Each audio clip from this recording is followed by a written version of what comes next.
lovely sound of a Merlin engine powering one of the beautifully restored aircraft based here at Duxford Aerodrome. It's a familiar sound to many of the 250,000 visitors who come to this thriving part of the Imperial War Museum each year. But that aircraft, the Merlin that powers it, and its engine note are unique. The last surviving Sea Hurricane is powered by the only airworthy Merlin Mark III engine, making it the oldest Hurricane of any type flying anywhere in the world.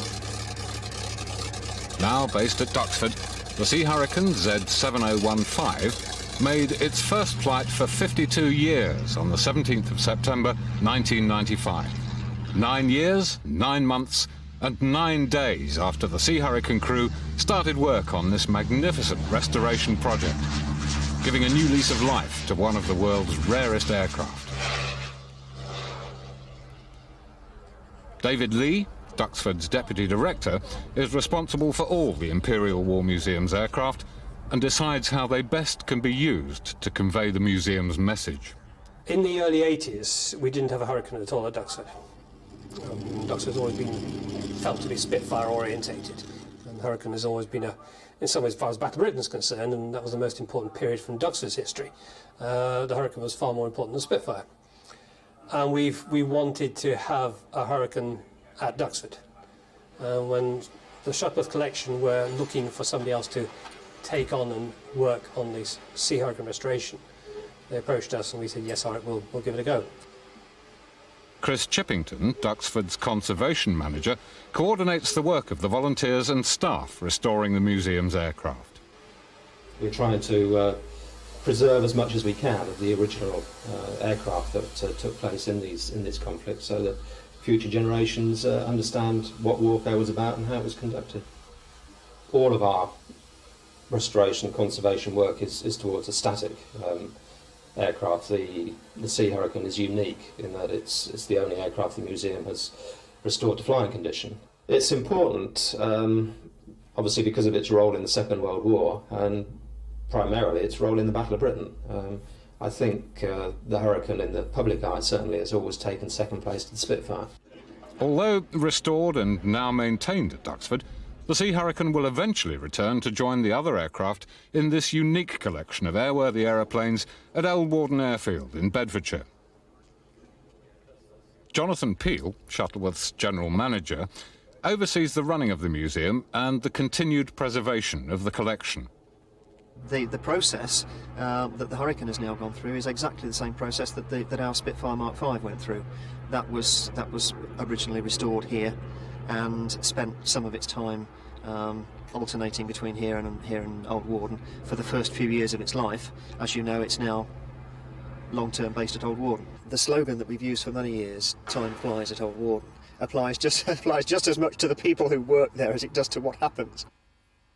The Shuttleworth Trust still own the airplane, yes. The deal is basically if at any time in the future they decide to sell the aircraft, they have to offer it to us first.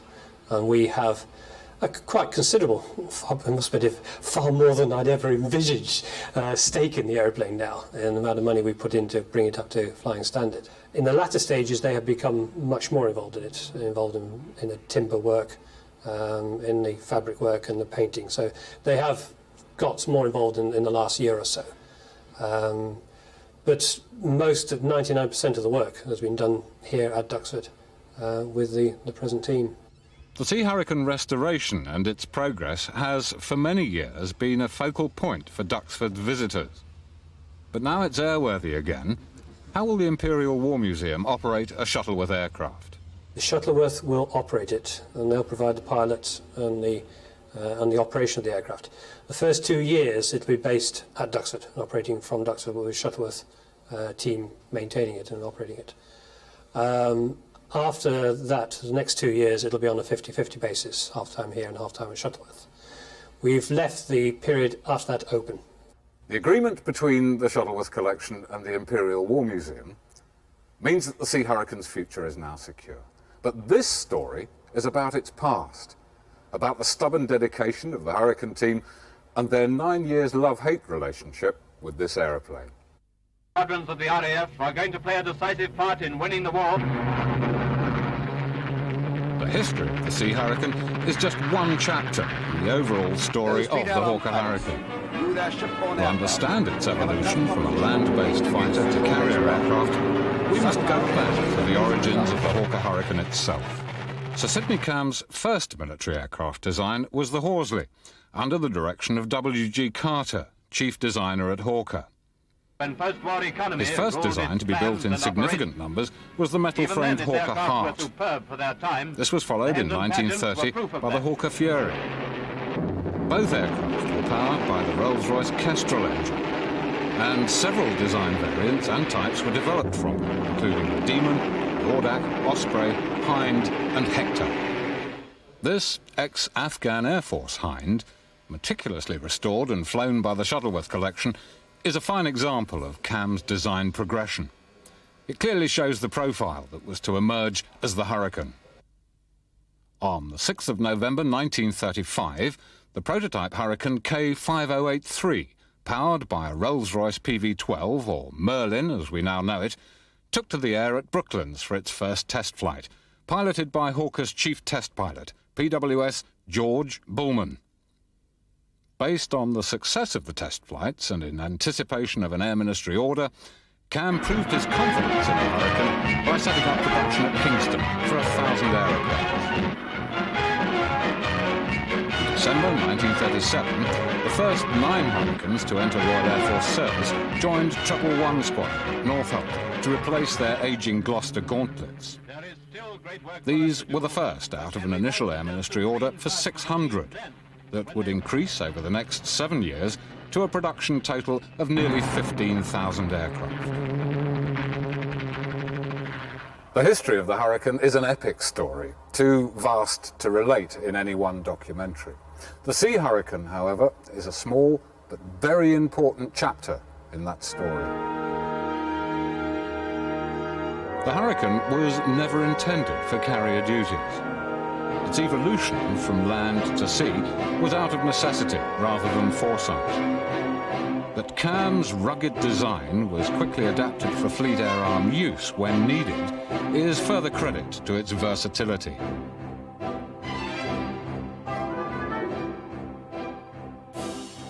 At the outbreak of the Second World War, the Fleet Air Arm was a very young branch of the Royal Navy. Hugh Popple, Fleet Air Arm historian who flew the Sea Hurricane in combat, explains. We've got to go back really to 1917 when the old Royal Naval Air Service was merged by Smuts of all people with what was then the Royal Flying Corps, so there was one service. It's already a service of great tradition. In the last war, as the Royal Flying Corps, it was part of the Army, and as such performed Jan Christian Smuts was a South African general who drew up the plan in 1917 for a single air force that would absorb both the Royal Flying Corps and the Royal Naval Flying Service. His plan was accepted by the War Cabinet, and the Royal Air Force was the result. His plan worked well for the formation and development of a land-based air force, but was to have serious consequences for the future of flying in the Royal Navy.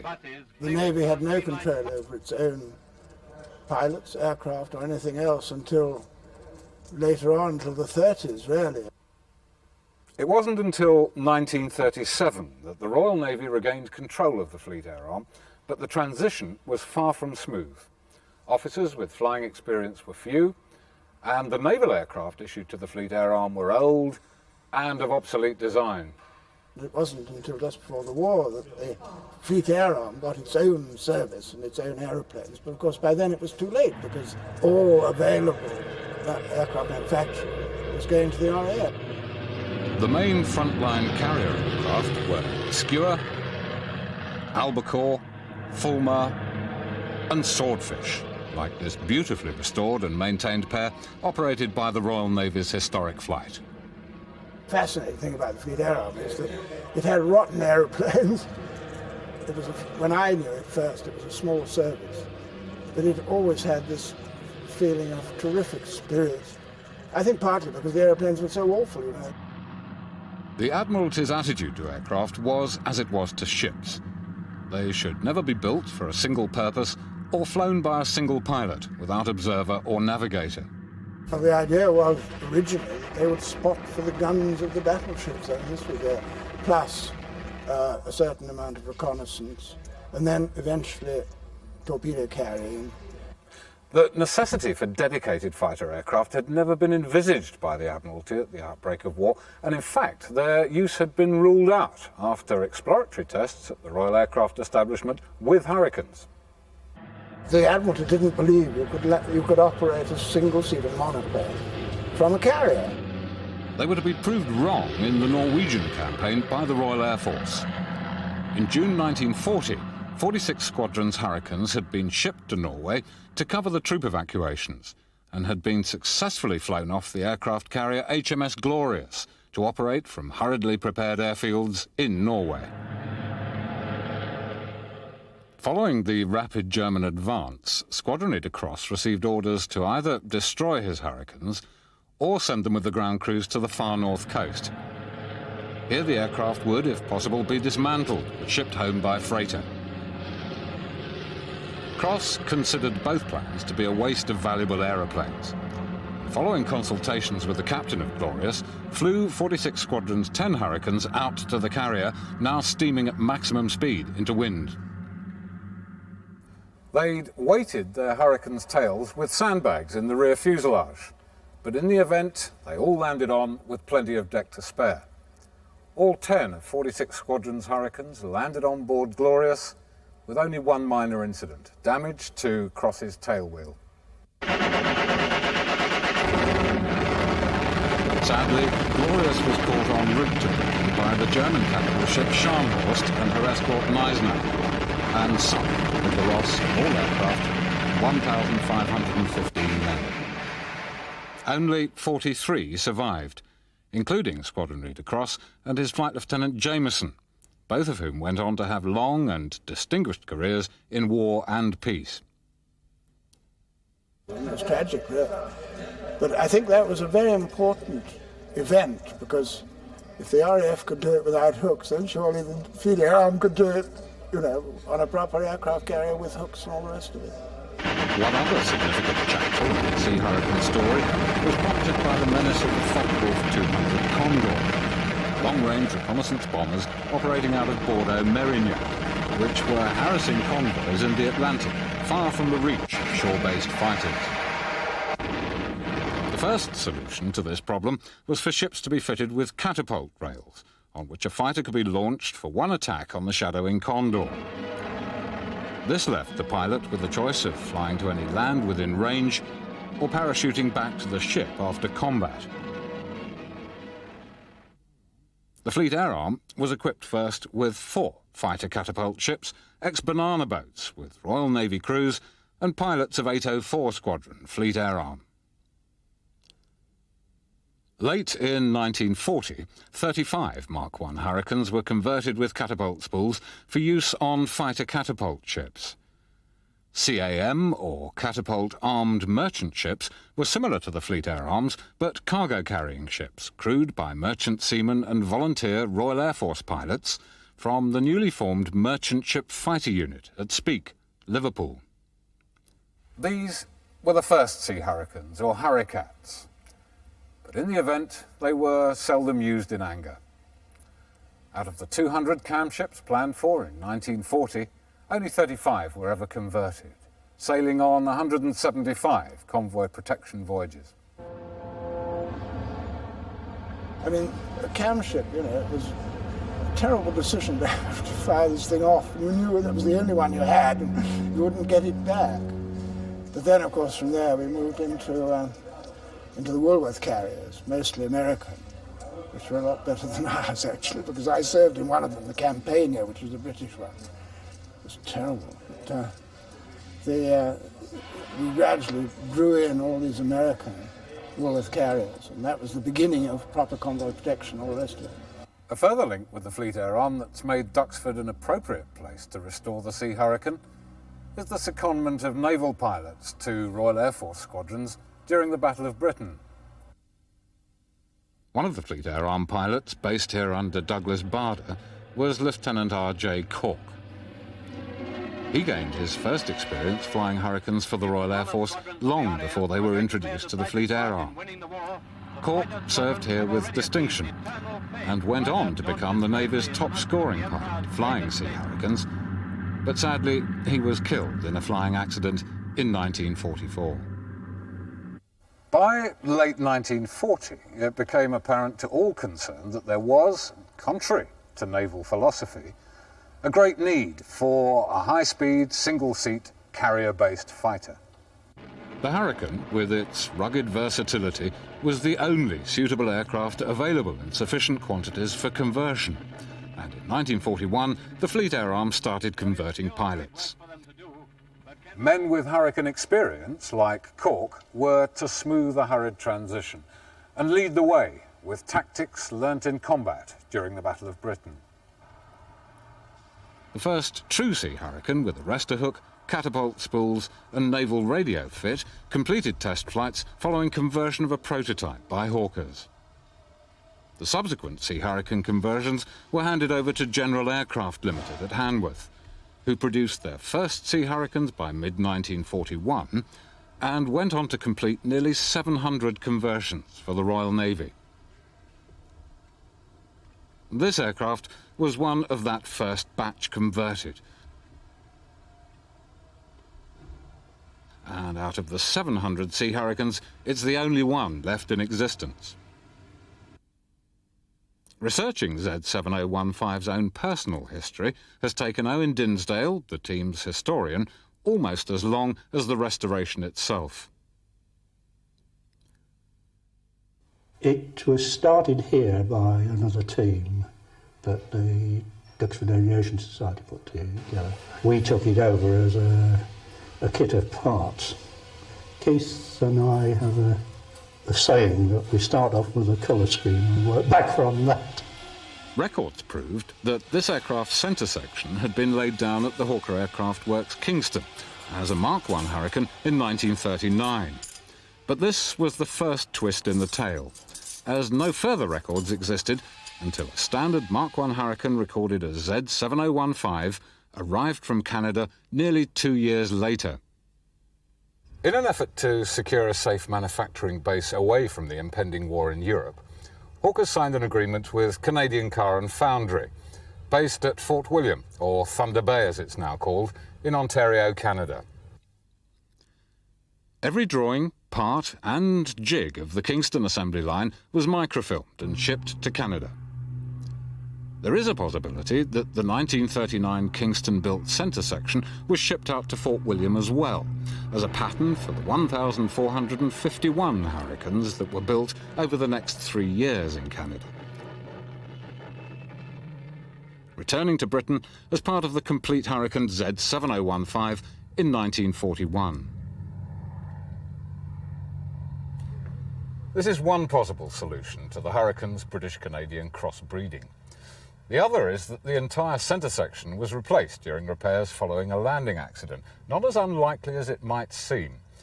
The Hurricane Repair Organisation would often recycle or amalgamate major parts from 2 or more damaged aircraft to create one serviceable Hurricane. It's unlikely that the truth will ever be revealed, but with or without the Kingston centre section, proof does exist that Z7015 was the 93rd Canadian Hurricane completed by the Canadian Car and Foundry production lines. It made its maiden flight from Fort William Airport on the 18th of January 1941.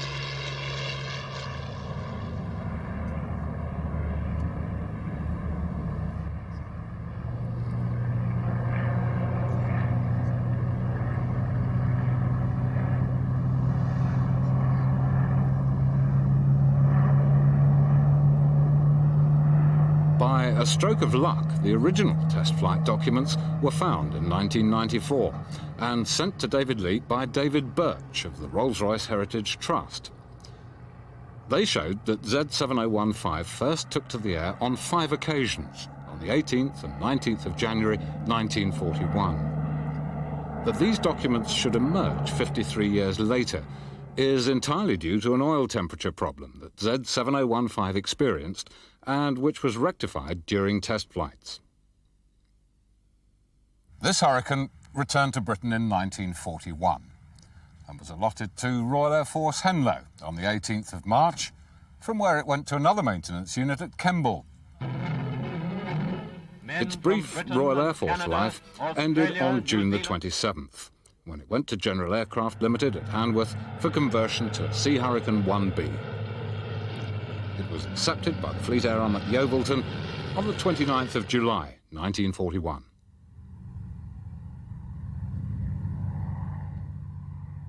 It went to the first Fleet Air Arm squadron that was equipped with Sea Hurricanes, 880 Squadron, and operated with them, and was due to go on to HMS Indomitable when she was commissioned. Squadron records show that at about this time, A Flight, under the Squadron Commander Lieutenant Commander FEC Butch Judd, embarked on the carrier HMS Furious for the attack on Petsamo. The rest of the squadron, including Z7015, appears to have visited most of the aerodromes in Orkney and Shetland, under the charge of senior pilot Lieutenant W.H. Moose Martin. After A Flight's return, 880 were based at Sunborough, and the records show that Sub-Lieutenant Hugh Popham flew Z7015 5 times in this period.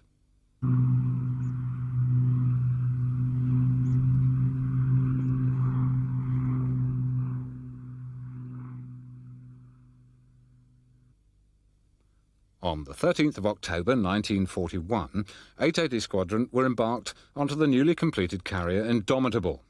Z7015 left Sunborough, as can be seen in the squadron record book, on the 7th of October. But it's not amongst the Sea Hurricanes that arrived on the carrier.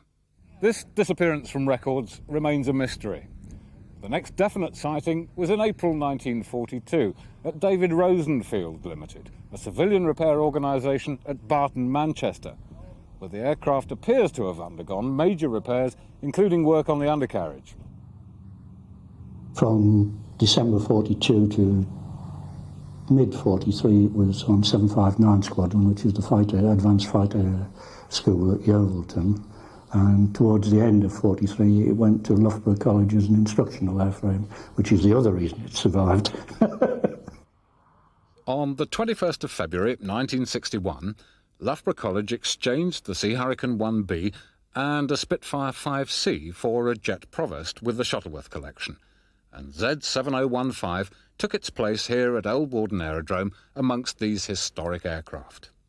The Sea Hurricane, now in the guise of a Mark I Royal Air Force Hurricane, and together with the Spitfire, took up position on static display outside Old Warden.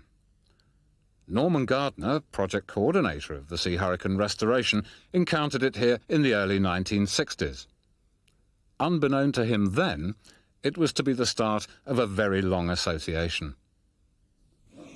The first time I ever saw what I thought was a Hurricane Mark I was when it stood alongside a Spitfire PR-11 adjacent to the gates, which was the entrance to the Old Warden Aerodrome of the Shuttleworth collection.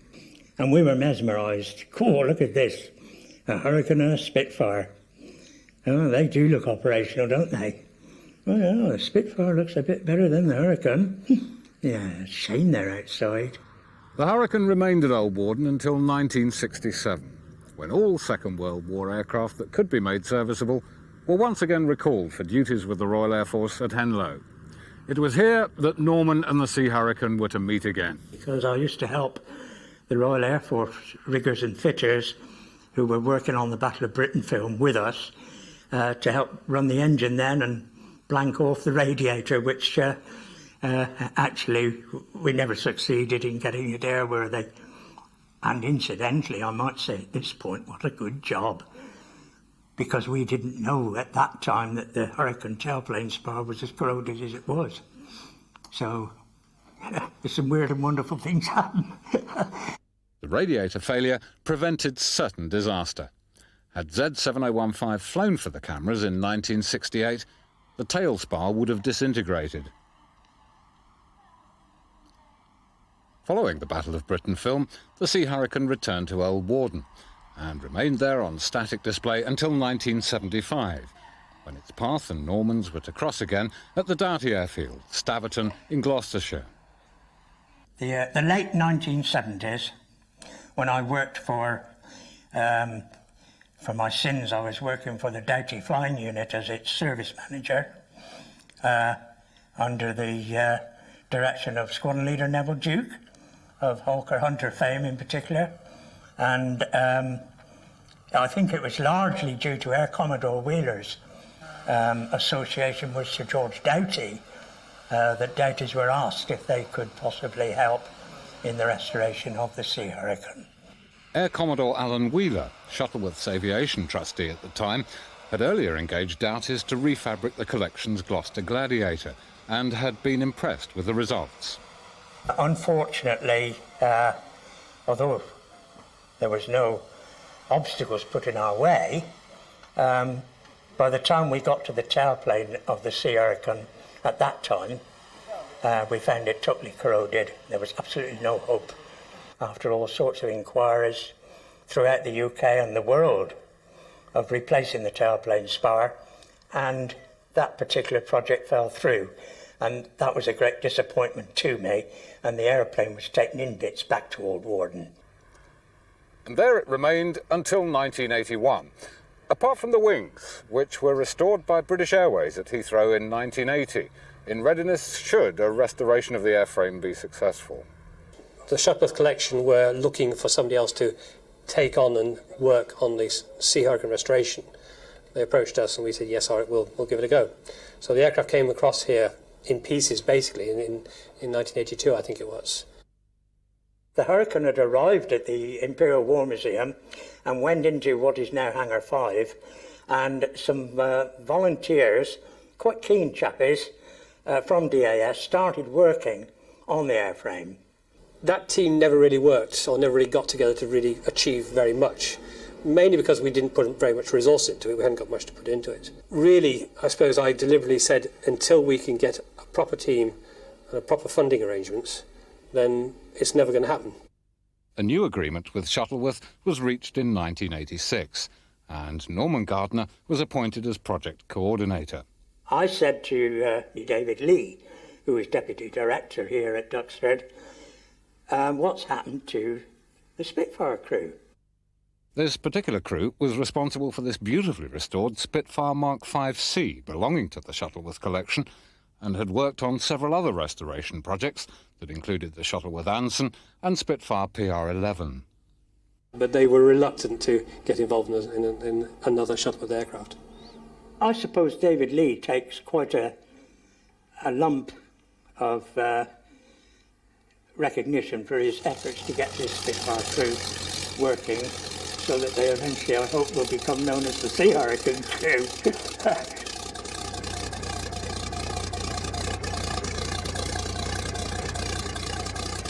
The crew first assembled in January 1986, in what for the next 8 years would become known as the Sea Hurricane Workshop.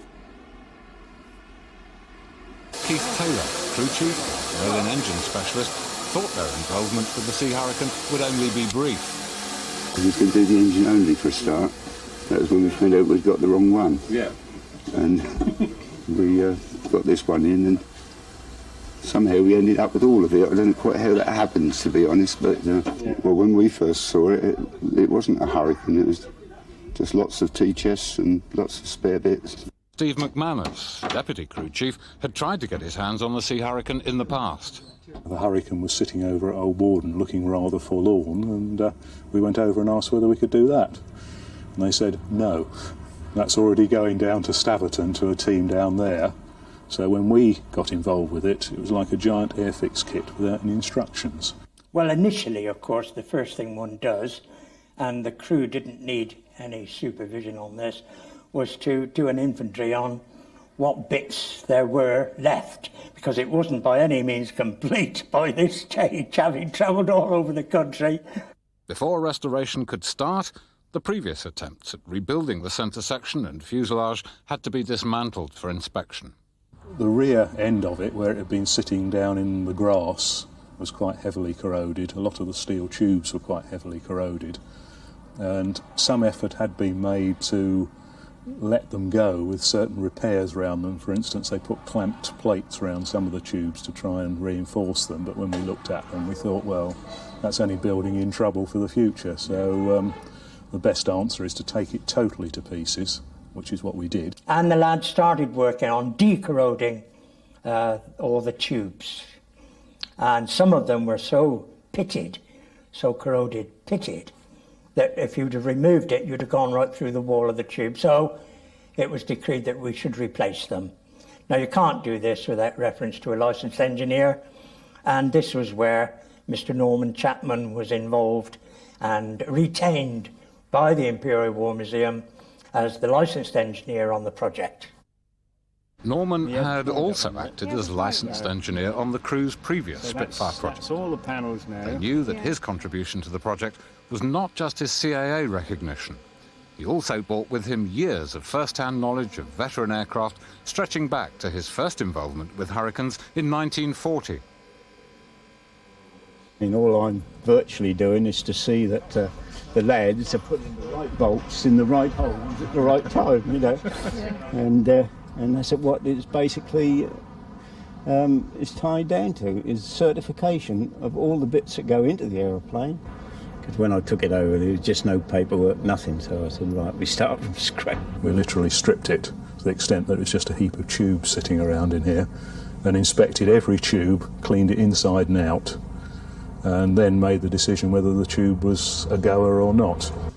You know, we didn't even know what the parts were in many cases when we picked them up. In fact, we did have one party of people came in here some years ago and said, we heard you got a Hurricane in here. We said, yeah, you've just walked over it. The Spitfire crew were now turning into the Sea Hurricane crew. But how the vast differences in construction of the two aircraft caused them any problems?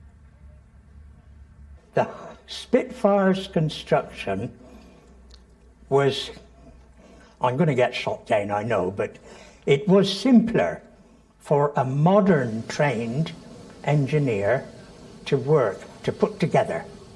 It was a simpler method. It was modern.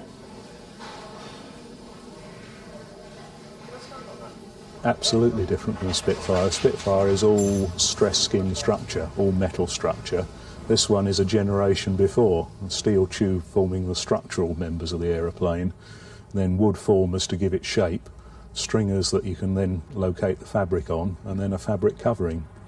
There were one or two heads scratched about, well, surely they didn't do it like this. How did they do? They got tubes inside it. Having made a detailed inventory and assessed the condition of the major components, the crew then began reconstruction in 1987. The first major task was to replace the 4 corroded longitudinal fuselage tubes that run from the cockpit to tail. In line with the standard Hawker procedure, the tube ends had to be squared. This was the crew's first major challenge. The original tube squaring machine had only just recently been dismantled by Hawkers at Kingston, and we were stuck. That was difficult. It took us about 6 months to solve, to get a machine up and running that would actually work and square the tubes to the dimensions we wanted. Anyway, 2 engineers who were doing part-time work on the airfield under contract came up with a wonderful idea, which was as near the original as it possibly could be, and we were able to square the tubes. This gave a great impetus because, of course, this allowed us now to rebuild the whole of the fuselage.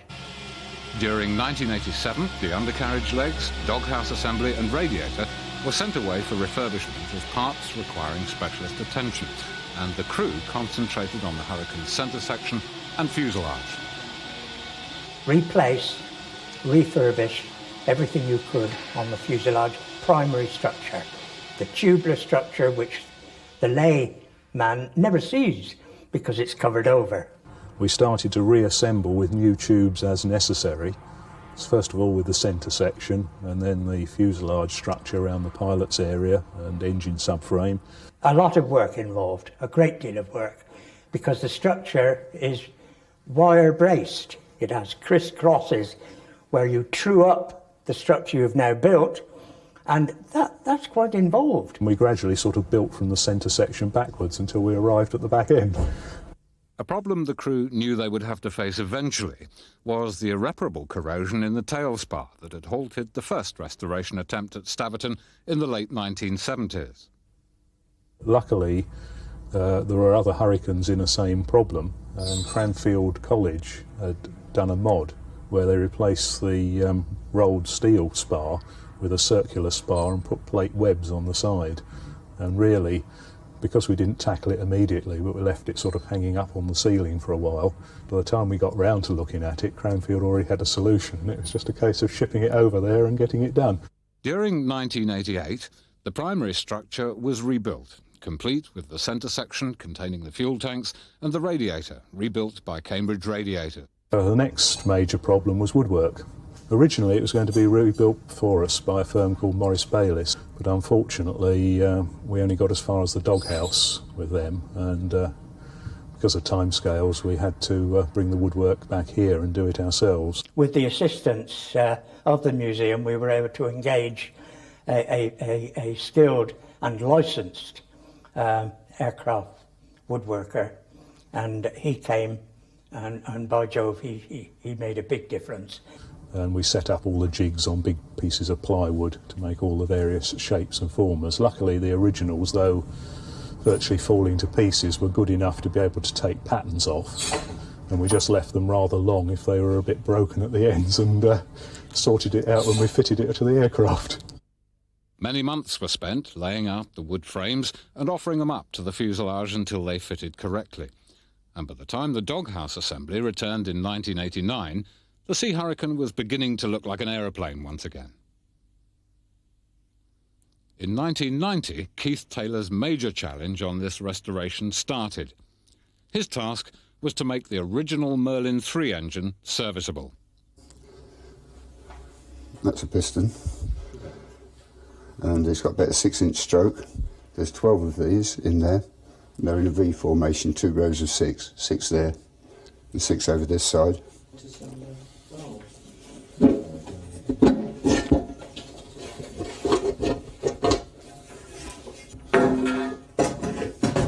These are the valves, as you can see. There's 4 per cylinder. There's 2 inlet valves and 2 exhaust valves. They open, they come out there in 2 exhaust stubs. This is the camshaft that works these valves through the medium of these fingers. They ride on the camshaft proper, which is driven by that wheel. That's obviously the heart of the engine. All crankshafts are in all engines, of course. It comes up to the reduction gear, up to the front, and this is a big wheel which is turned by a small wheel, which reduces the speed of the propeller to about 2.5 times.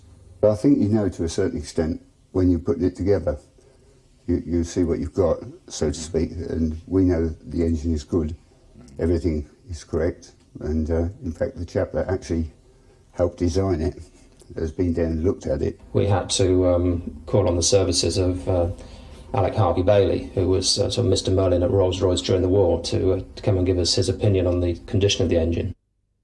He's certified that it's more or less as good as new. Fortunately, the CAA were happy to accept his recommendations. During the 18 months the engine refurbishment took to complete, work continued on the rest of the airframe. The electrical and hydraulic systems were now installed in the centre section, and work continued on the wooden frames. By September 1991, the Merlin III was rebuilt and finished in its original Rolls-Royce paint scheme, ready to be reunited with the Sea Hurricane. After years of work, the wooden formers were now ready to be placed permanently on the fuselage. First, the wooden frames or formers are attached to the steel tubes that run from the centre section to the tail, and then the long, thin longerons that support the fabric are joined onto the frames. While the woodwork progressed, the tail section was sent to Shuttleworth, where Chief Engineer Chris Morris supervised the refabricing of the control surfaces.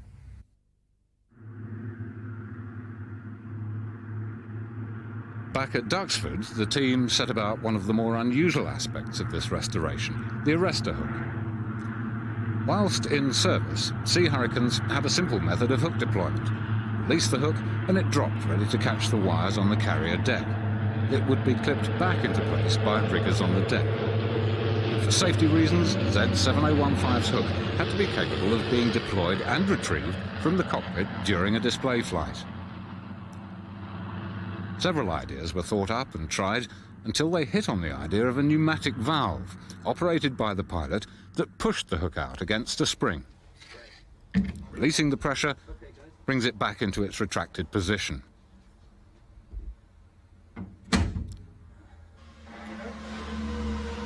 During this period, the team inspected the wings. These had been refurbished by British Airways long before this restoration project started, and following a detailed examination were found to be in need of cleaning and painting, but otherwise fully serviceable.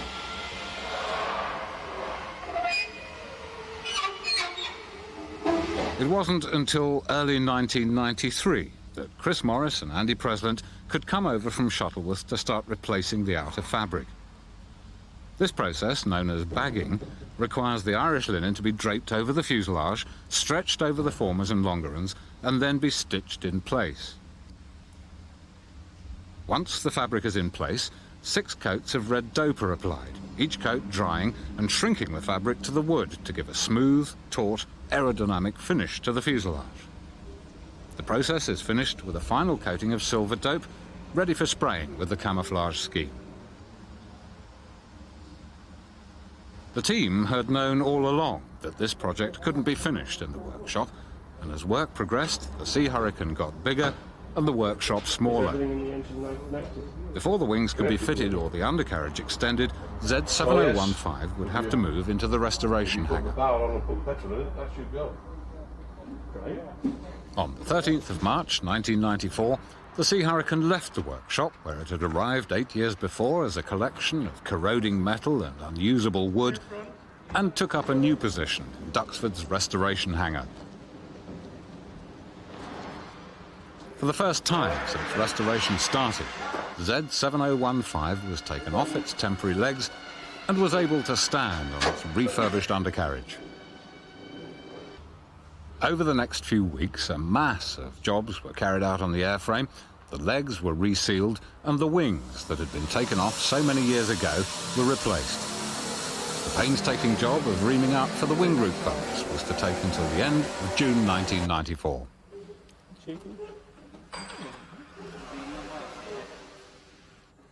Once on and secured, the wings were painted, the propeller was replaced, and now, for the first time, the Sea Hurricane looked very close to flight. On the 23rd of July 1994, Duxford Aerodrome echoed to a sound not heard there in many years. The team's work on the engine had paid off, and on the second attempt, the world's only working Merlin 3 burst into life.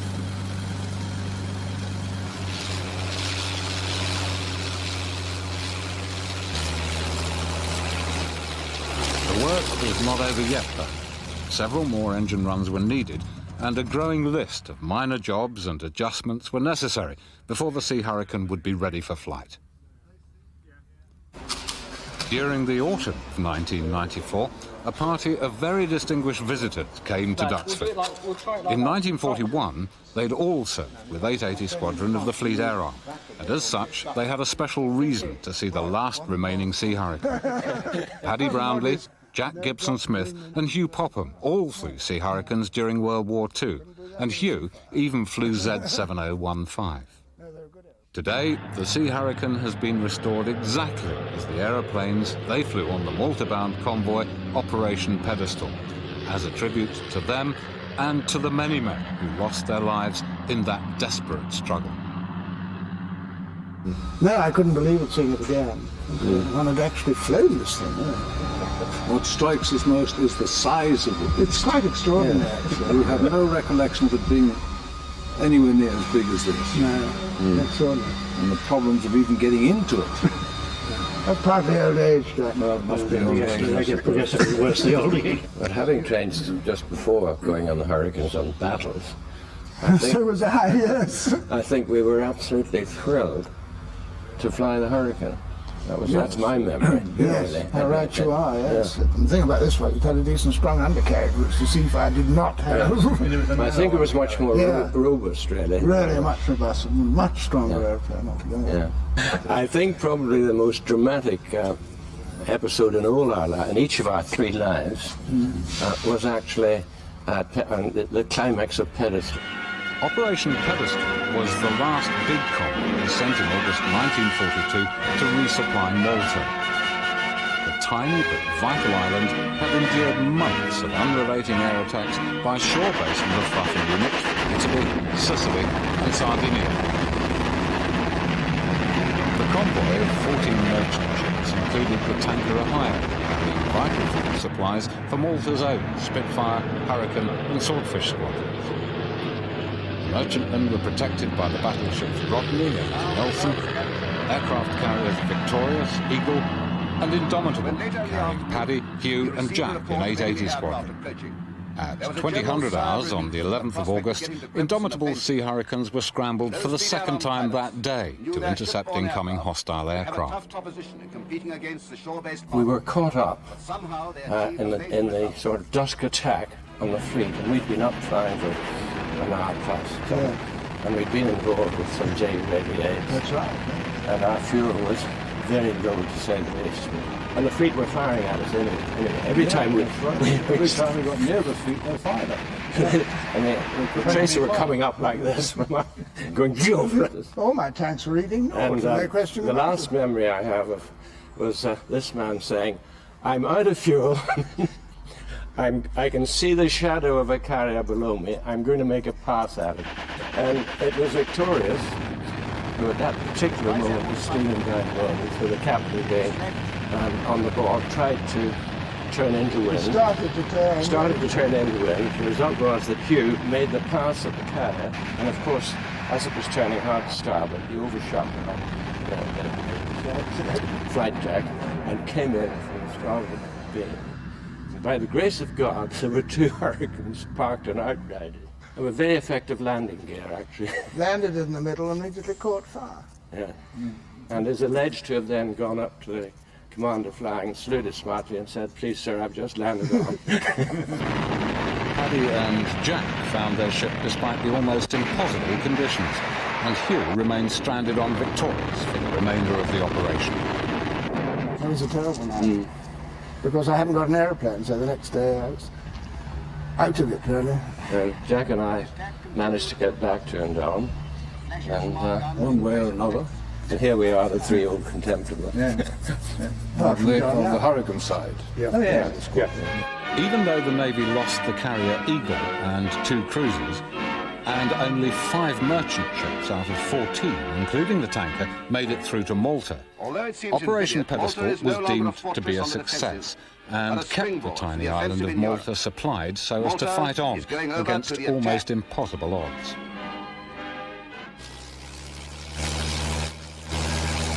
During the winter of 1994-95, a new and unexpected problem emerged with the propeller.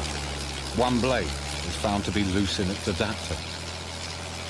For a while, it looked as if this would mean a long delay, but then a set of blades was located and acquired by the museum. The original hub and new blades were refurbished and assembled by Michael Barnett of Skycraft, and eventually returned to Duxford on the 24th of June to be refitted and tested in an engine run on that day.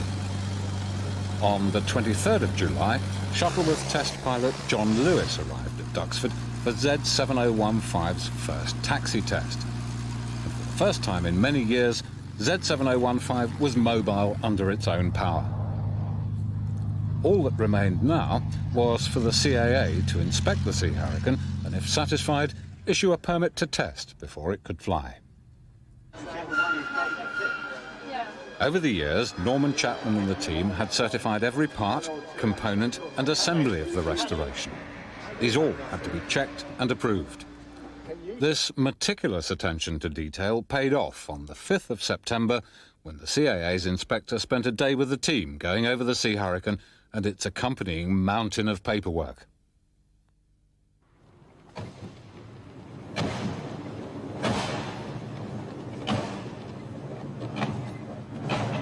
The 17th of September 1995 is almost exactly 54 years and 8 months since Z7015 first flew in Canada.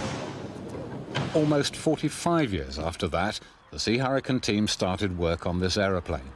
And exactly 9 years, 9 months and 9 days later, they would hope to see it fly.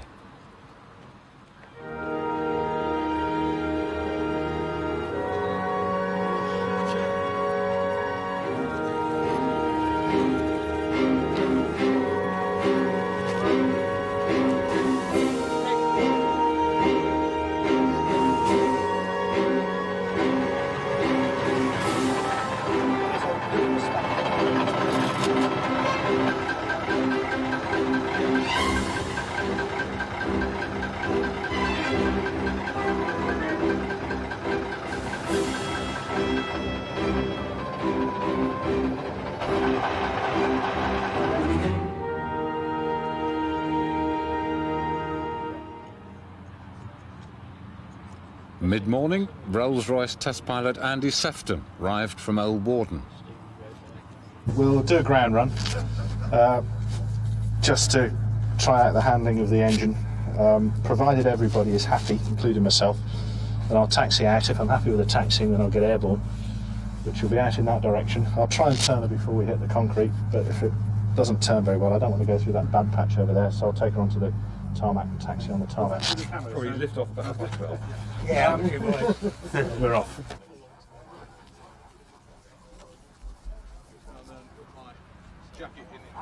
Sefton has many hours on Spitfires, but had never before flown a Hurricane.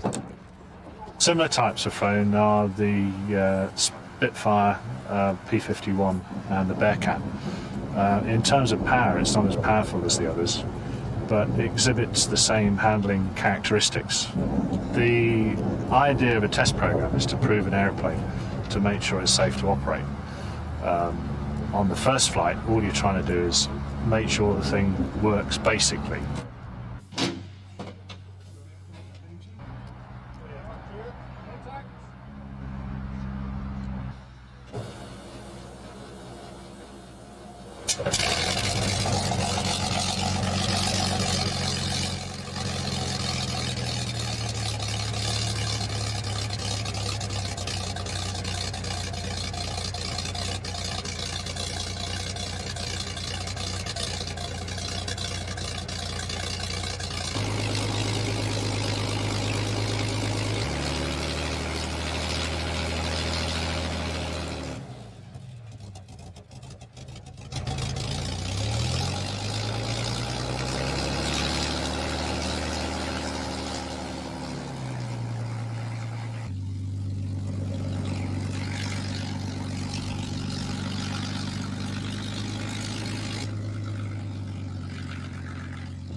Tango Hotel, take over your discretion, the wind is northerly 5 to 10.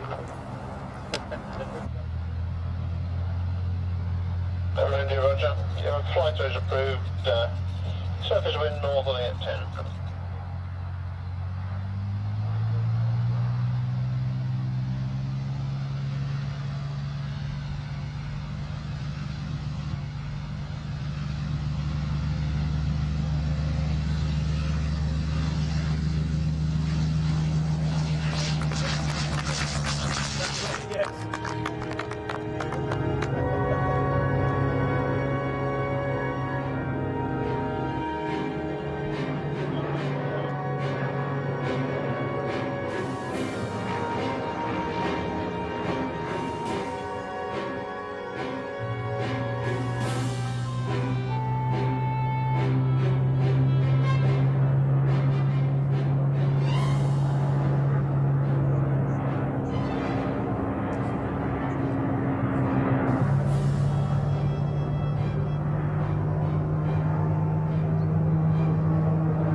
Hotel, land your discretion, northerly 10.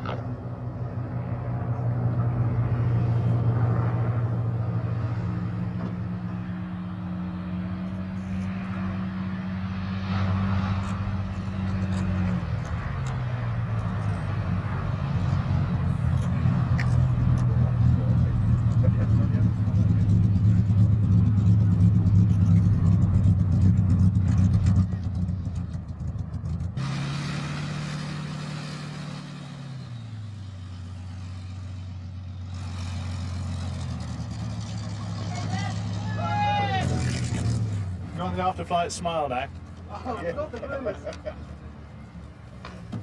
Not the in-flight grimace that I normally give. That's good. Thank you. But well done. Thank you very much indeed. Thank you. That's good. I need a cup of tea. How about you? I've got over that now it's landed. Yes. I'm very, very happy. It's 9 years, 9 months, 9 days since we started the restoration. Shall we do another one, Mr. Nee? No, can't afford to do another one. The Sea Hurricane team's dedication to this project and their determination to see this, one of the world's rarest aircraft, fly again, will bring pleasure to and admiration from the thousands of people who will see it fly long after Z7015's restoration crew are gone.